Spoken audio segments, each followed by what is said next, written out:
राज्य सरकारने शेतकरी कर्जमाफी योजना ही फसवी असल्याचा आरोप इकडे राष्ट्रवादी शरदचंद्र पवार पक्षाचे खासदार बजरंग सोनावणे यांनी केली आहे। राज्यातल्या 56 लाख शेतकऱ्यांना 36,000 कोटींची कर्जमाफी देण्यात येणार असल्याची माहिती कृषी मंत्री दत्ता भरणे यांनी दिली। मात्र राज्य सरकारच्या निकषांमुळे पुण्यश्लोक अहिल्यादेवी होळकर शेतकरी कर्जमाफी योजनेवरील खर्च हा कमी होऊ शकतो असा उल्लेख मंत्रिमंडळाच्या कॅबिनेट नोटमध्ये करण्यात आला आहे। योजनेतील कर्जमाफीच्या पात्रतेवरचे निर्बंध पाहता अपेक्षित अंदाजापेक्षा प्रत्यक्ष खर्च कमी राहण्याचा अंदाज हा सरकारनं वर्तवलेला आहे। पात्र शेतकऱ्यांच्या थकीत कर्जावर व्यावसायिक बँका काही प्रमाणामध्ये सवलत देण्याची शक्यता असल्यानं प्रत्यक्ष आर्थिक गरज कमी राहू शकते असं कॅबिनेट नोटमध्ये म्हटलेलं आहे। 36,585 कोटी रुपये ही शेतकऱ्यांना कर्जमाफी देण्याचा प्राथमिक आम्हाला अंदाज आहे आणि साधारणतः 56 लाख शेतकऱ्यांना त्याचा लाभ हा मिळणार आहे।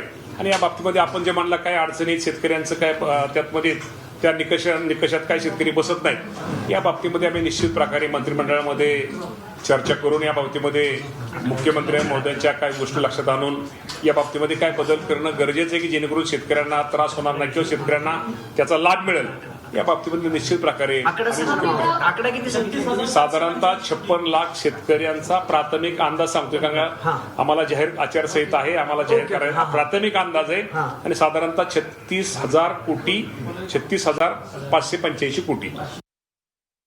ते 56 लाख शेतकऱ्यांना एवढे हजार कोटी आता आकडा सांगतील, पण प्रत्यक्षात देताना तो आकडा पर अर्ध्याच्या खालीच असतो। त्याचं कारण असं आहे की हिची जी ते 2 लाखापर्यंतची कर्जमाफी ऑलरेडी झालेली मागच्या 4-5 वर्षापूर्वी 4 वर्षापूर्वीपासून, मग ते आता ती पात्र शेतकरी त्याच्यात येणारच नाही ना। ज्यांची कर्जमाफी झाली ते आता काही परत येत नाही, त्याच्यामुळे ते त्याच्यात बसणारच नाहीत। पण आता हे फक्त असं सांगायचं, आकडे काहीतरी जुळवाजुळव करायचे आणि आकडे जुळवाजुळव करून काहीतरी सांगायचं, त्यांचा तरी मेळ आहे का?